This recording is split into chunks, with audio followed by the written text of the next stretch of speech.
Coming up on News Channel 12, the longest government shutdown in U.S. history is nearing its end. And one staple Bowling Green restaurant steps up to help the community. Winter, I'll have a little more about that sporadic weather that we've experienced coming up. Live from the campus of Western Kentucky University, you're watching News Channel 12, where commitment makes the difference.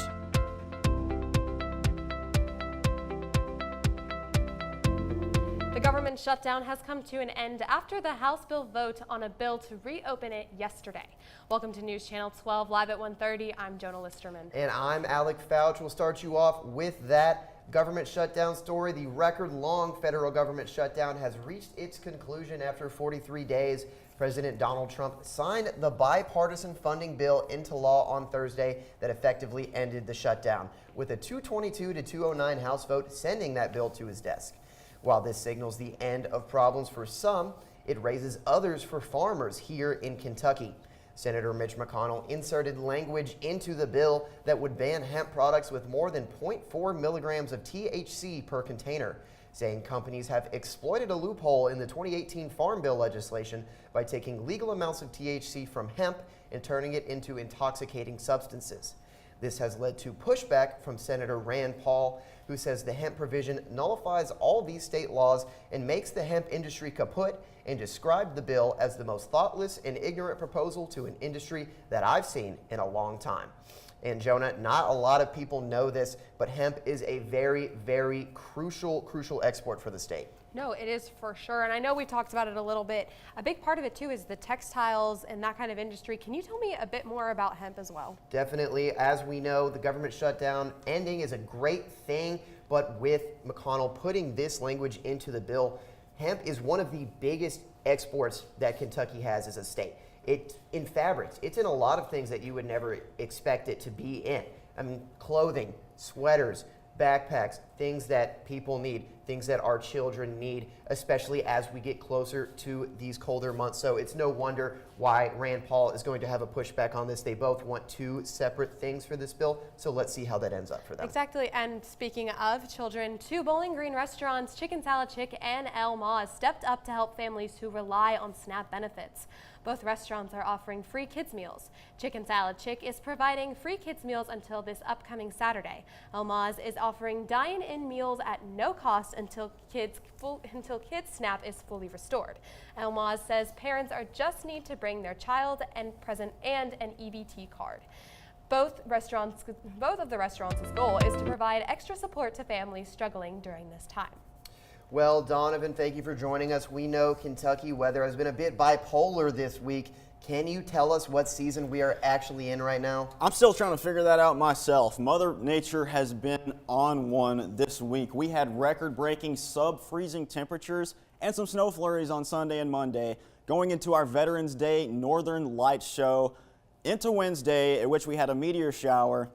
And as you can see here on our Friday, the temperatures are back up into the mid-70s. We've got mid-70s all across the western portion of the state. The mountains, it's a little bit cooler as expected in the upper 60s. Now, as you can see with that current satellite and radar loop, there's not a lot going on. There's no clouds, and that's partly the reason why it was so cold last night going into this morning, but that's also the reason that the temperature climbed as quickly as it did today into the mid-70s. Now, as you can see, as the day goes out, we're going to reach a high of about 72. And then the sun's going to set at like 4:30 for some reason, and then that temperature is going to drop right back down. And we will have some cloud cover and some sporadic showers that will poke their heads out tomorrow around the late evening time. And then we get that cold frontal passage, and we get a much cooler start to next week. Now, later up in my full forecast, I'll have a little more about that warmer weather and that chance of rain and the timing for that in my full forecast. Back over to you guys at the desk. Well, thank you very much, Donovan. Obviously, we're not going to be catching a break anytime soon here in the state, but after the break, we'll reveal some local happenings here on the Hill. As well as some strong opinions on the holiday season coming up on News Channel 12. When I was in foster care, I never knew when I would have to move, so I always had my suitcase ready to go. Then one day, I was adopted. My new parents opened their hearts and home to me. My parents cook my favorite breakfast for me every morning. My parents take me on trips I never thought I would go on. They gave me a home and an even better reason to use that suitcase. My parents aren't perfect, but they're perfect for me.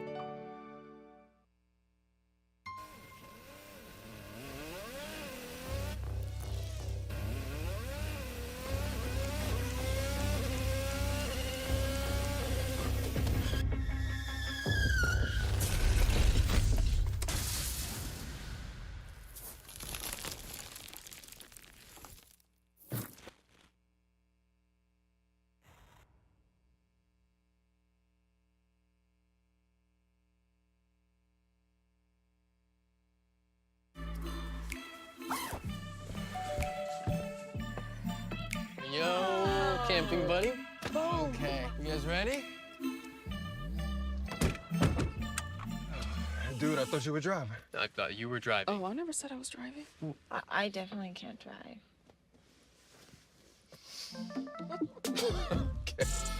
If you're high, just don't drive. It's illegal everywhere. If you feel different, you drive different. Hi, I'm Smokey Bear, and I made an assistant to help you prevent wildfires. Dude, I've got this. I've been camping since I was 5 years old. But I am a camping influencer. You know what? I'll bet you $5. Okay. Assistant Smokey, what is the best way to put out a campfire? To put out a campfire, drown with water, stir, drown again. Then make sure the fire is out cold by feeling with the back of your hand. Wait, really? I'll take the $5.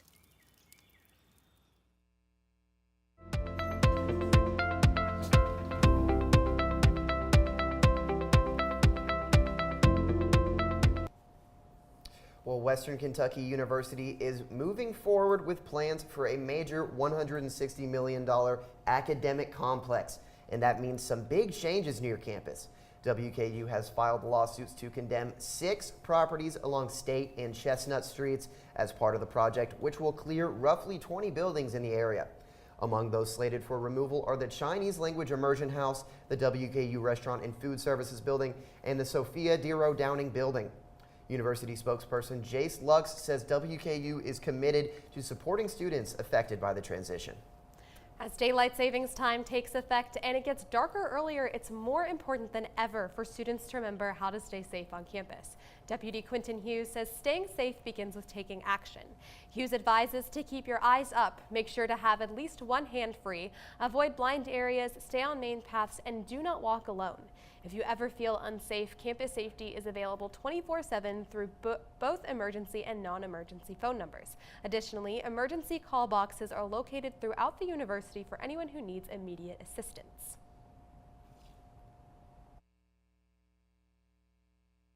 There were several different layers of security for the campus. There is hundreds of cameras on campus that are tied to those blue emergency police boxes. So if you push the button, you're going to have an officer to you in under a minute. And that immediately activates an intercom with dispatch, as well as turning the cameras towards that location so that it does it all automatically. Sorry for those technical difficulties. For more information about what services Campus Safety can provide, visit the WKU website. And next, reporter Madison Ross takes us to Downing Student Union for one event that spreads hope and awareness. With final exams and stressful holidays coming around the corner, Hilltoppers here at Western may be looking for ways to de-stress and relax before the winter break. On South Lawn at WKU, there's more than just music and free food. There's a message. Yeah, Hope on the Hill is our annual event kind of centered around mental health and students' wellness. This year we're highlighting the wellness wheel, and so students have the opportunity to learn about the 10 different dimensions of wellness and how they kind of relate to them being students. And so we have a lot of great campus partners and community partners here today. Folks from the libraries, both here and in Warren County, Texas Roadhouse, Bowling Green Police, but also folks like Office of Student Conduct, Office of Financial Student Success, and so many others. One of encouragement, connection, and hope. From wellness boosts to inspirational speakers and art displays, the event gives students a break from academic stress and reminds them that it's okay to take care of themselves. I'm Madison Ross for News Channel 12. Well, thank you so much, Madison. And not only did Madison go out, but also reporter Phil Clark went out and asked Hilltoppers about the upcoming holiday season. The first snowfall of the year occurred Monday. You know what that means? The holiday season is upon us. So, we're gonna go ask some great questions to some students about their favorite holiday traditions. Let's get into it. First Thanksgiving food item you're grabbing. Ham. Ham? Is ham Thanksgiving though? Is that Easter or is that Thanksgiving? Thanksgiving. Okay, all right. Okay, all right. I stand corrected. Green beans. Green beans. First vegetable of the day here. Rolls, easily. He's a rolls guy. Okay. That's controversial. That sets the plate. So, I mean, you're setting yourself up for success if you grab the rolls first. Honestly, valid. I say baked mac and cheese.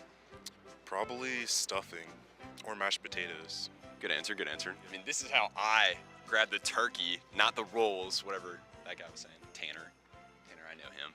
I grab the turkey like this. I get a big old handful.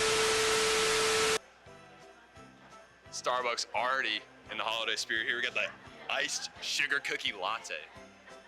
I don't know about all that. Iced gingerbread chai. May have to go grab some. Come along with me. Do you know all the names of Santa's deers? Brownies are elite. What you do, you get 3 boxes and you make 2 batches. With double the amount of chocolate in each. I don't know if the math checks out there, but double. Banana pudding. Banana pudding. Mm-hmm. Banana pudding is top tier. Mm-hmm. I like pumpkin pie. Oh. Pumpkin pie. That's the first one I've heard of pumpkin pie. It's not loved. A vanilla cake. A white cake. White cake. That's a good answer too, I'm not gonna lie. A strawberry cake. No pumpkin pie? No. See, it's not loved. It's not loved. Some people call it a Claire cake. It's where you have graham crackers, then you have like Cool Whip, and then you have like chocolate on top. So good. Can't you make me some? Yeah, probably. Send it my way. Thank you. McIntyre family Christmas party, pull up. All right, bet. Thank you guys. Thank you. Getting in the holiday spirit. For News Channel 12, I'm Phil Clark. Thanks, Phil. And I gotta disagree with Phil on this. I personally always am gonna grab the rolls first. Rolls over turkey. Yeah, obviously. I mean, if my grandmother's making those homemade rolls fresh out of the oven, that is where my hand is going first. But let me ask you this. Does the Christmas tree go up before Thanksgiving? Okay. Right now mine isn't, but it would be if I was home. My mom literally called me yesterday and she literally told me how she's already putting our Christmas decorations up. So yeah, like everyone's kind of been saying, the turkey is going to taste the same no matter if the Christmas tree is up or not. But coming up, meteorologist Donovan Roach brings us a full look at the weather with warmer temperatures returning to Bowling Green.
Multiple studies have shown that marijuana can slow both driver reaction and response time, which can be really dangerous. He's here. He's here. Wait. What? I can't drive. Why? My. Oh.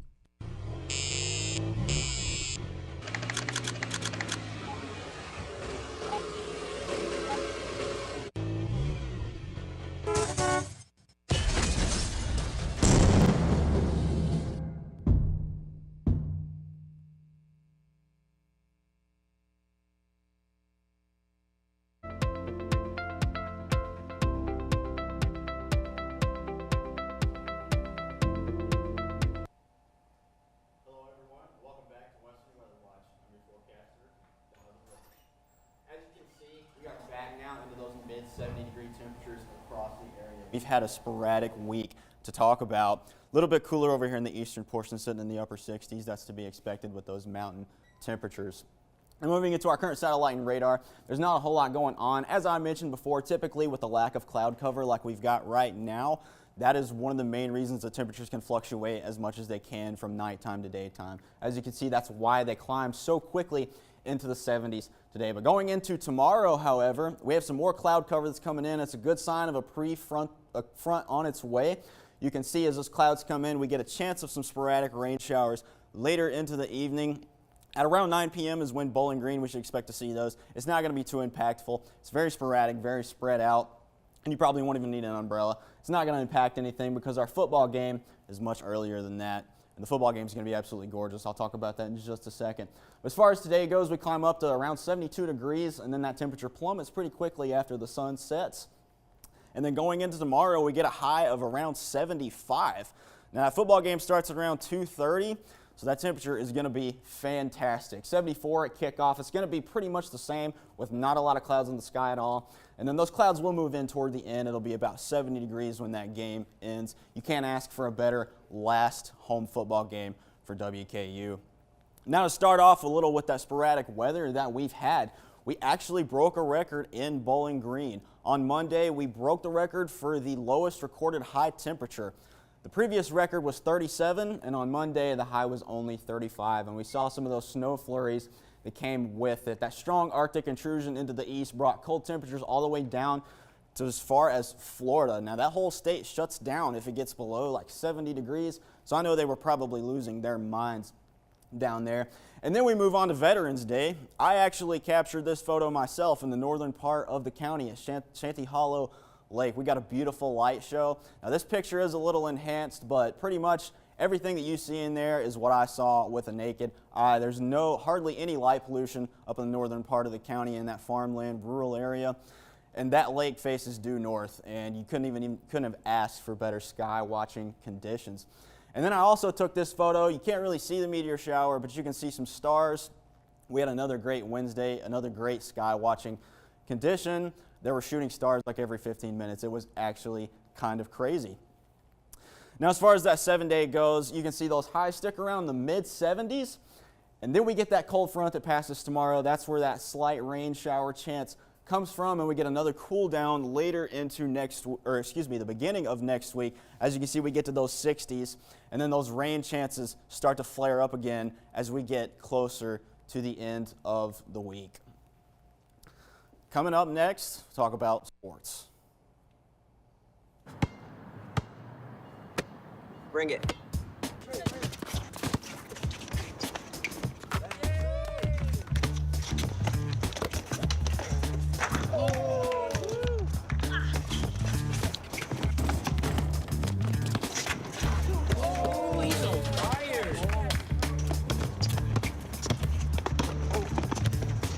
Time out, guys. I'm late to dinner. My mom's gonna kill me. Catch you guys later. Mom wants us home. Okay. Bye, guys. You guys need a ride? Sure. Yeah.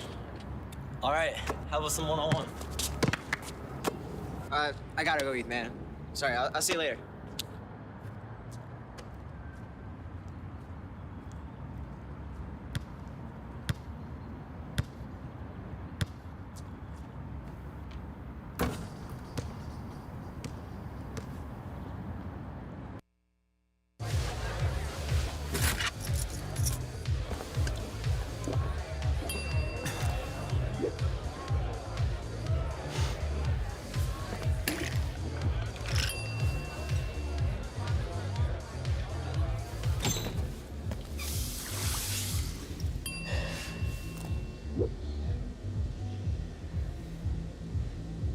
If you need to do something to feel okay to drive, you're not okay to drive. Don't drive buzzed.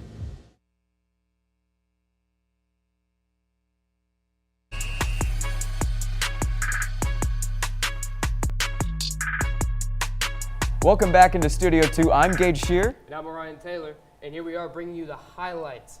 And today we've got posters, kick returns, and volleyball wizardry. I can't believe we're showing these for free. I know, we need to be giving out a subscription of some sort. What a week for Bowling Green sports. To get things started, here are your EP top 5 plays of the week.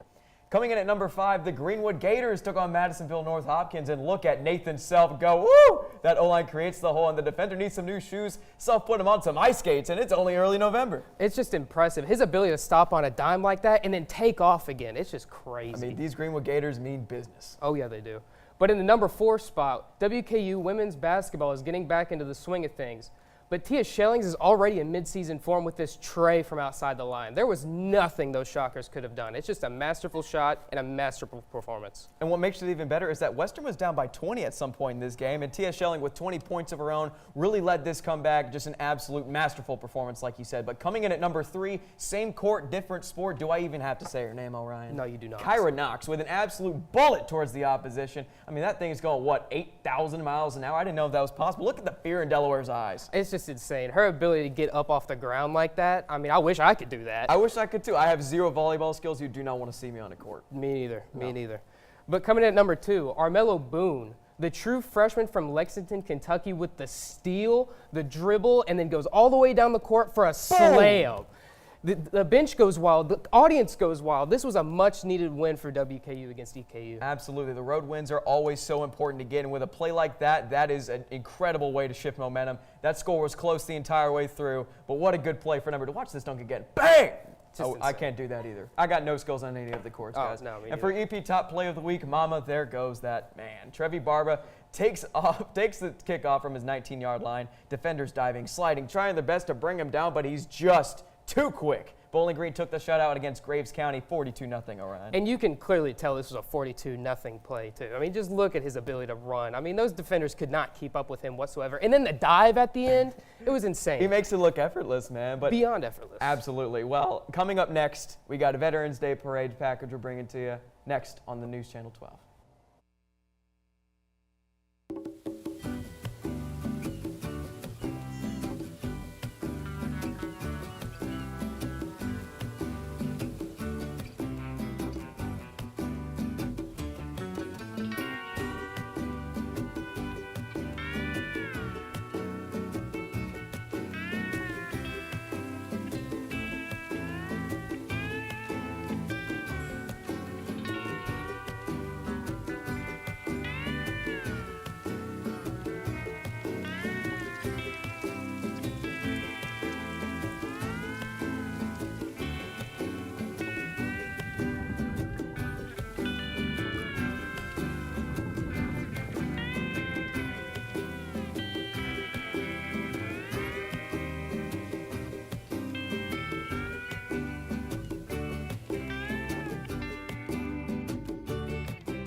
I don't know why you're so sad. You've got a roof over your head. You gotta stop with that depressing stuff.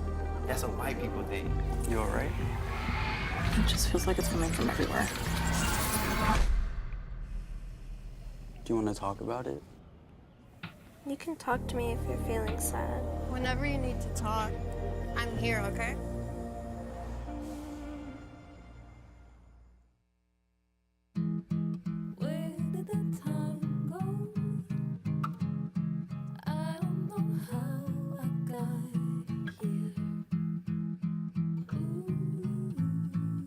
You've done the hard part. You quit smoking. Now do the easy part and get scanned for lung cancer. If you smoked, you may still be at risk, but early detection could save your life. Talk to your doctor and learn more at savedbythescan.org.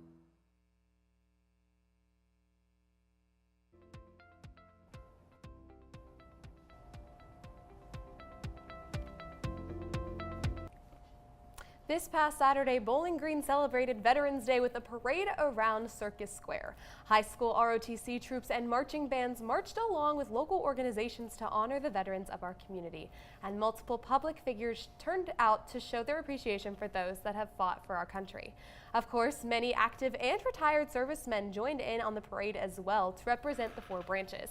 Veterans and their families cheered along with the community to bring attention to and honor to the sacrifices of our veterans. One one retired Marine came in to support an organization with which he is tied closely. Well, this is like the third or fourth year that I've been doing it. And we do a lot with Toys for Tots, and that's where we gather toys for underprivileged kids and help to distribute those out to families in need. So I always try and march with Toys for Tots and help give out toys and involved with that. So that's one of the main things that brings me to the Veterans Day Parade is to support those efforts of Toys for Tots. For a family has recently been found. News director Jonah Listerman has the story. 15th of May, 1967. Dear Betty, this will be my last letter from Vietnam unless my plans are changed. Warm words found in a cold attic that Betty believed were lost. It was like, oh, thank goodness, they're still here. I knew I had not thrown them away. These letters sparked inspiration for Betty to tell Ron's story. But I found out I just had too much and too much to tell. And honestly, I'm overwhelmed by it, and I take spurts of going to the computer and searching these men just by names from a newspaper article back in the Army Times, or in reading his, he had a little address book, and in reading the book that Dr. Bob Vittori wrote, I just saw so much there, and I thought, well, he can write this book. But I thought, I can do this.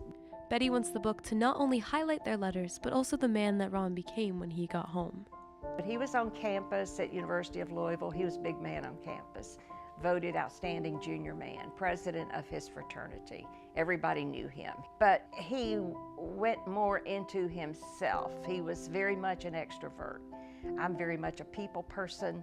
And when he came home, people commented that they didn't expect him to be like he was, so to speak, because I was so outgoing.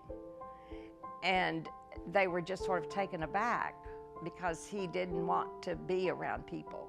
And he told me in one of the letters that when he came home, don't be surprised. He just wanted to be, with us and sort of regroup and get himself together. And it's much more emotional today because I found a sense of guilt in that I didn't really appreciate everything he went through when he was there. And I just wish I had told him more, but reading the letters gave me an insight into why he was so changed when he came back home. It's just something I feel like I need to do. And I think it's mortality, really. My mortality, more than his. For News Channel 12. See you in a few hours if I have not already seen you. Lots of love, Ronnie. I'm Jonah Listerman. Well, what a beautiful story, Jonah. I mean, it was really incredible to witness that, and for you to put that together. How did that come about? Yeah, so actually I know Betty personally. She's my boyfriend's grandmother, and in February of last year they found these letters, and she has just been kind of inspired by them to tell her husband's story and to really write a book. She's actually been texting me all week because I sent it to her, and she's like, I'm working on like the beginning parts, and she's like, I just need to tweak and fix and all those things. But yeah, and speaking of things, like things kind of growing and coming to an end, Alec, this is your last show with us, and it's really sad. That's right, very sad, very bittersweet, but I've loved my time here in Studio 2 with News Channel 12 and our friends at the Extra Point, but that is all the time we have for you today, and for one last time, thank you for joining News Channel 12 in Studio 2. We'll see you next week. Have a great day. Yeah. Thank you.